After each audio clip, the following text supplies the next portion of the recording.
What a wonderful way to start off NHPI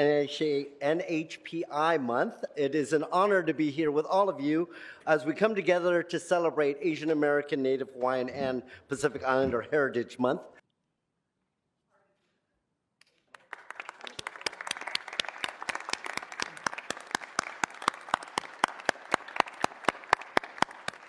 Each of you in your respective areas have made such immense contributions. And Mia, you really brought church into the council chambers today. But it reminded me of one of my favorite Bruce Lee quotes, because I do have Bruce Lee stickers and quotes in my office. Be like water, my friend. We have to penetrate through the cracks of an environment that is made to keep us contained. And Mia, you reminded us, and I think collectively what we have here today are individuals that reflect how we are breaking through those cracks to make change, each of you in their respective areas, and doing so through the cultural pride that we are so proud to have here in Los Angeles. I want to thank you all for being that representation for all of us, because Shannon, as you said, it's about celebrating all of what we are and embracing that and recognizing that. It's really wonderful to have you all here in chambers today to remind us of all these wonderful contributions that each of us makes. It wasn't by accident, it was by design. And Los Angeles is the city where we can all express those things freely, openly, and with tremendous pride. So with that, thank you so much for being here today. Thank you for all of your immense contributions in helping to bring the house down this morning, Mia. But again, it's wonderful to have you all here today, and I'm really thankful to live in a city that continues to uplift and celebrate the immense contributions of the diversity of Los Angeles. But thank you each for your individual contributions that you bring to us each and every day. Happy AAPI Heritage Month. Thank you, Council President. Since I'm the newest inductee into the API caucus, it was just fitting and appropriate to say a few words as well. So first of all, thank you very much for bringing this forward. But second of all, thank you very much to everything that was said from the podium by the honorees. It is so critical that we never forget our roots, where we come from, the humility, as well as the hard work and the perseverance that it took for all of us to get to where we are, and to be able to make sure we're constantly looking back and keeping the door open for other opportunities. That's where sometimes, unfortunately, there's a disconnect in humanity. We forget to look back, but it's so critically important that all of you pointed out to that, and you all spoke of your own families or your own backgrounds, and that humility is extremely powerful. And I appreciate that, I applaud that, and to especially relate it to what's going on today, to our immigrant populations, to the very people that have built the fabric of this country. Thank you very much for what you do and continue to do. More power to you. Thank you so much, Mr. Council President. We are here today to celebrate May Day in the city of Los Angeles. Because every year on May 1st, people around the world come together to celebrate International Workers' Day. This is a celebration that was inspired by the Haymarket Affair of Chicago in 1886 and the socialist struggle for workers' rights. And it is a day when we recognize those struggles and the victories of working people across the world who make our society run. But here in Los Angeles, May Day has taken on its own special meaning. One of the first big May Day events was in the year 2000, when CHIRLA, the Garment Workers Center, the Filipino Workers Center, EDEPSCA, and the Korean Immigrant Workers Alliance and others came together in a beautiful coalition to uplift immigrants and working people. And on May in 2006, hundreds of thousands of Angelenos took to the streets to protest draconian immigration laws being proposed at the federal level. Sound familiar? For what would be known as the Day Without an Immigrant. Since then, here in Los Angeles, we've also marched for Black lives, LGBTQIA+, equality, and so much more. The impacts of these protests are still being felt to this day with the incredible diversity and power of these movements, which is shown here today by workers and advocates They're standing right beside me. But once again, our trans, immigrant, and working class communities are under attack, this time by a president that refuses to see our humanity. But we know that the best way to make someone see us is to rise up together in solidarity with our collective voice to make sure that they have no option but to listen to us. That's why yesterday on May 1st, we joined labor groups, immigrant rights groups, LGBTQIA plus leaders to demand an end to the inhumanity coming out of the federal government. Gracias a Dios y gracias a la vida, gracias a la tierra en la cual estamos aquí hoy en día, por la oportunidad de estar aquí. Greetings, council members. Thank you so much, Council Member Hernandez. Thank you so much, Council Member Soto-Martinez, for including us, and to be part of this amazing celebration. Some of you may not know, I landed in LA in 1987 when I started my transition. At that time, there was no support or services for any of us. After, I am also a survivor of the immigration detention. I was brutally attacked in immigration detention to the point to where I had to be transported to an outside hospital. And that is why the Trans-Latino Coalition started. The Trans-Latino Coalition has been in existence since 2009, specifically to support and uplift the livelihood of trans, gender-expansive, and intersex communities. We are now the biggest trans-led organization in the United States.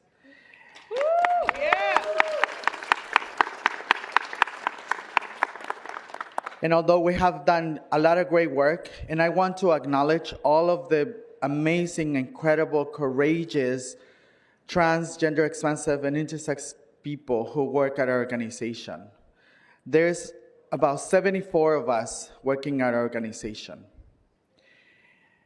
And we have done a lot of great work in the immigration movement. I myself have been involved in the immigration movement for, 25 years probably.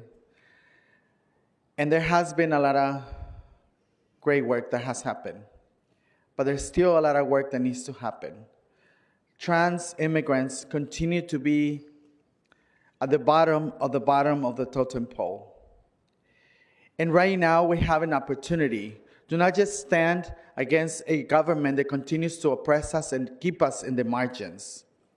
We have an opportunity to invest in the livelihood of trans people. And that's why we have been working with all of you to make sure that there's resources and support for our community through the TGIWE initiative that we're trying to pass.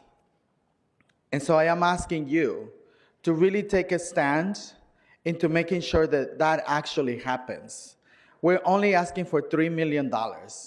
And I know that the rhetoric is been that there is a budget deficit, but there's always budget deficits.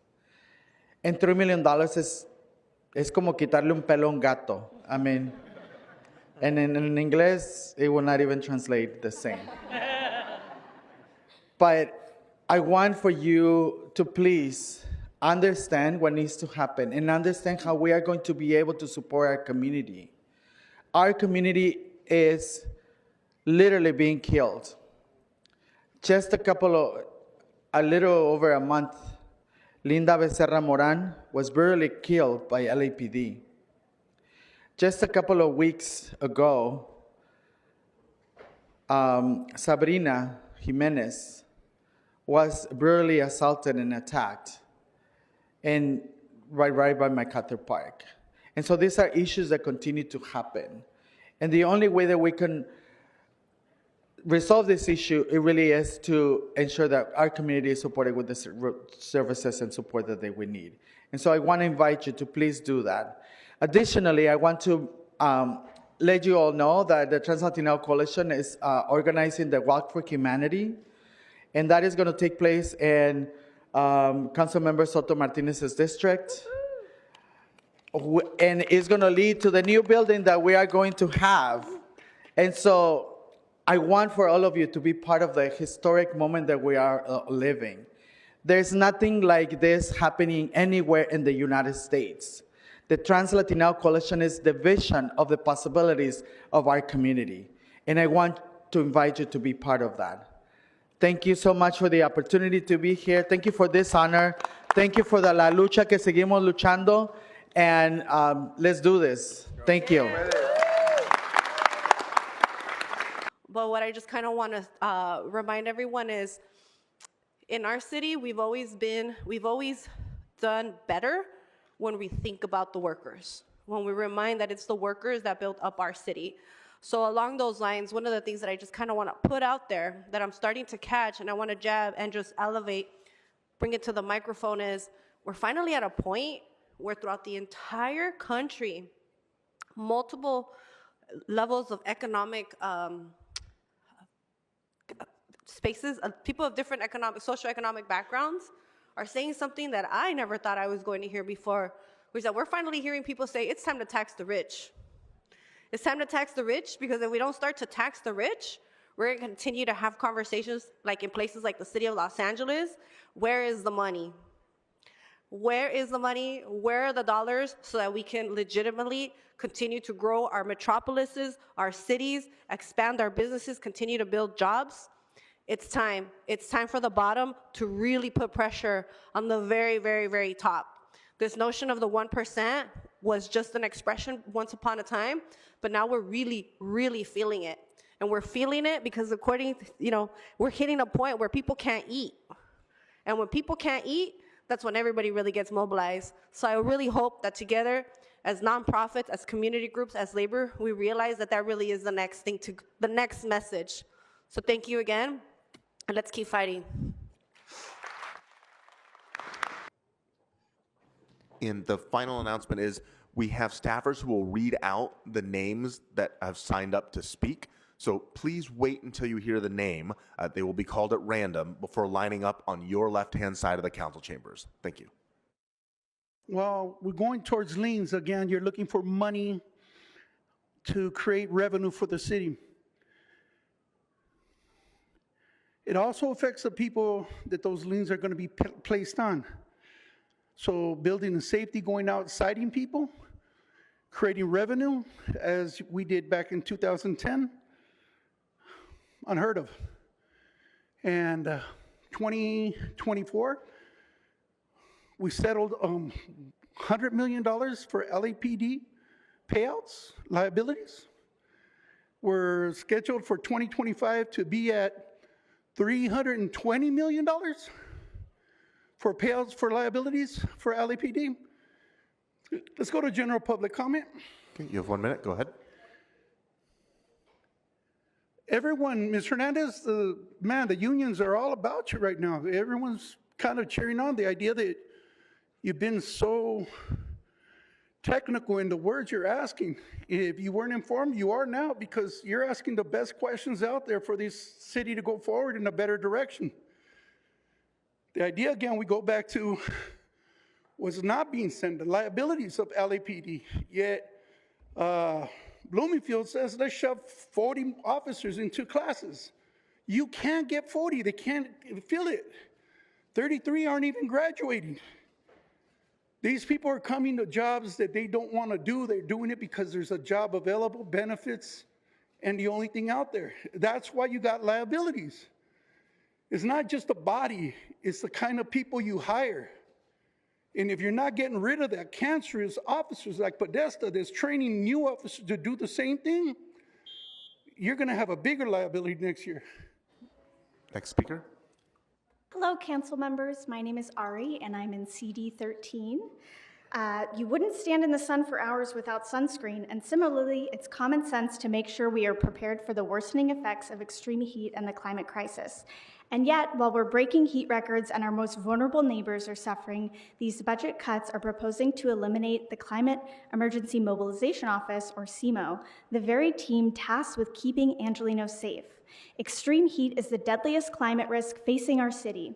It's not just uncomfortable, it's dangerous. Cutting SEMO would mean throwing away a $750,000 state grant to create LA's first heat action and resilience plan.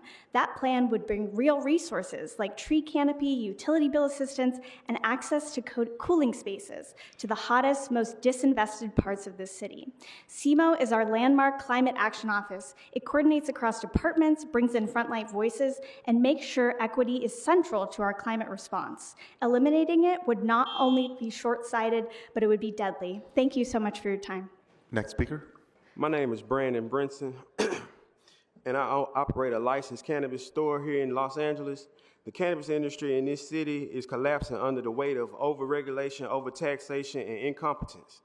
Legal businesses are paying 42% in taxes, getting no enforcement support, and now being asked to cover DCR's Department of Cannabis $10 million failure with a 137% fee increase. This is unacceptable. Meanwhile, unlicensed operators thriving without paying one single cent. The council must reject any new fee study and salary increases for DCR, adapt the cannabis equity, reform and marketing stabilization motion, and pass a moratorium on the new round of equity retail license until there's real accountability and enforcement in the city. Ms. Hutt, you, Andrew Westhall, all y'all know exactly what's going on. You won't take no meeting with us. You the one need to hear the truth. They lying to you in your face every single day. Speaker, your time has expired. You purposely. Next speaker. I'd like to call more names. Your time has expired. Speaker, we have to move on to the next speaker. Please do not disrupt this meeting. This is your first and only formal warning. Good morning. Which items would you like to speak to?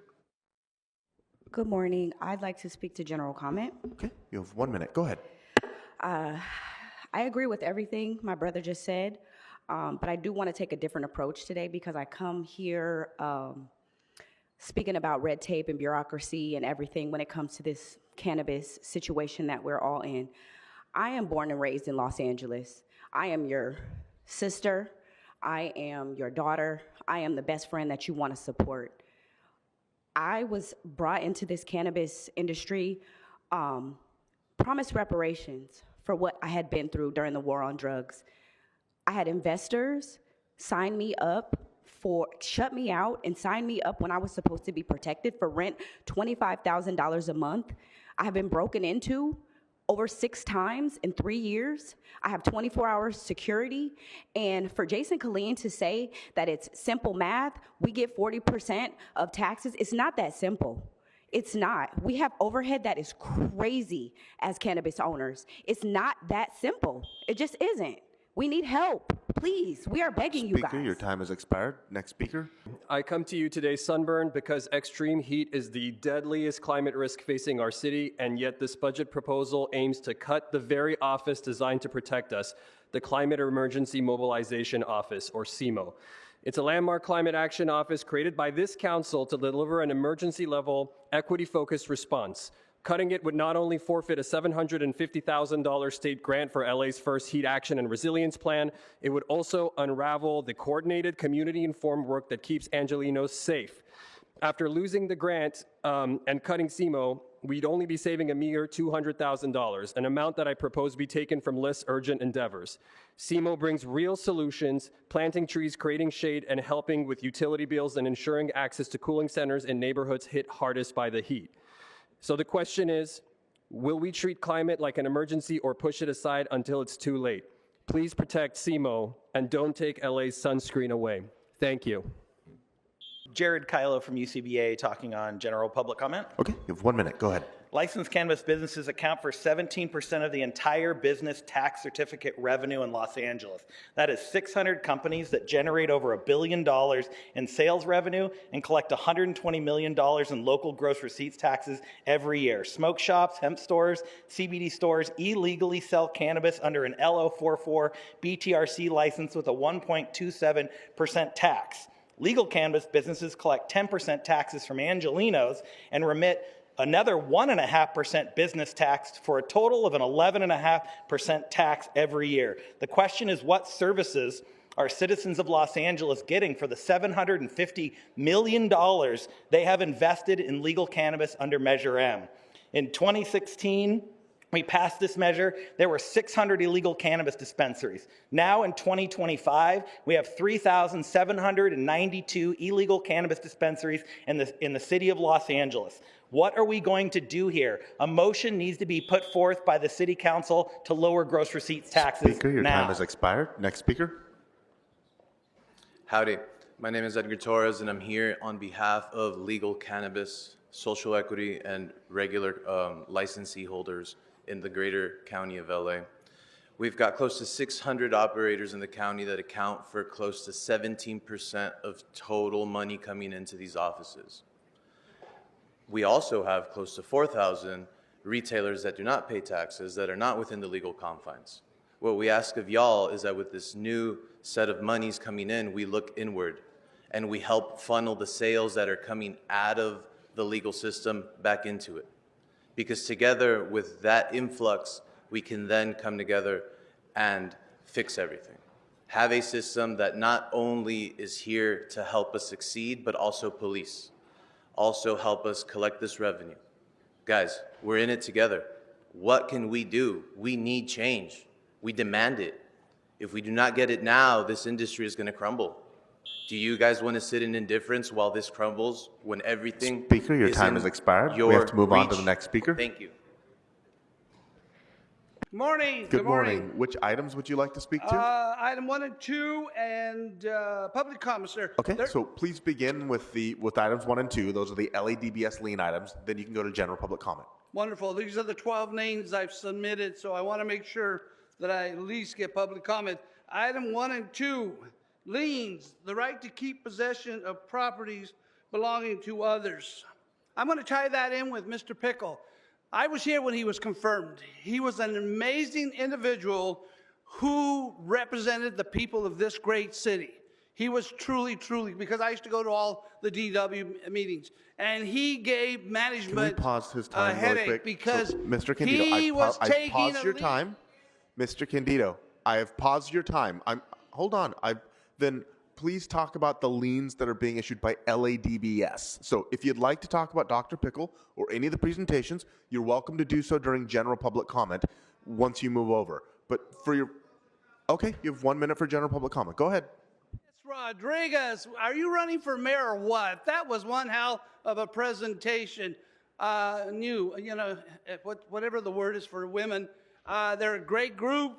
I'm a small business owner, owned 11 businesses, and that is a successful nonprofit. So if you aren't running for mayor, I think you've got to start looking at it, young lady, because you're starting to look like a candidate. And again, you know what? I'm getting tired of putting 12 names in just to get a minute of my time. You know, it's ridiculous. When are you guys going to grow up and stop being childish? Because somewhere, all of you are guilty because you know this is taking place and you let it happen.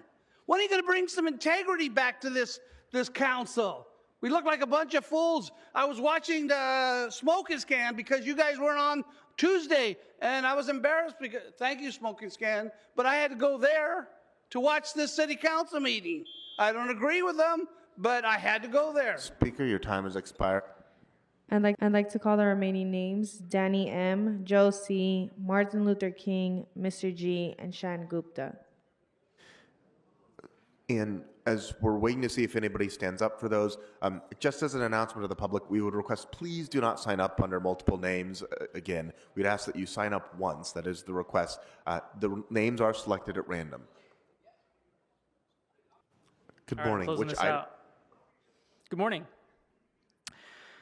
I come here today sunburned in the face because it's unbearably hot in LA, and that's fueled by the climate crisis. That's why downsizing the Office of Petroleum and Natural Gas is a dangerous mistake.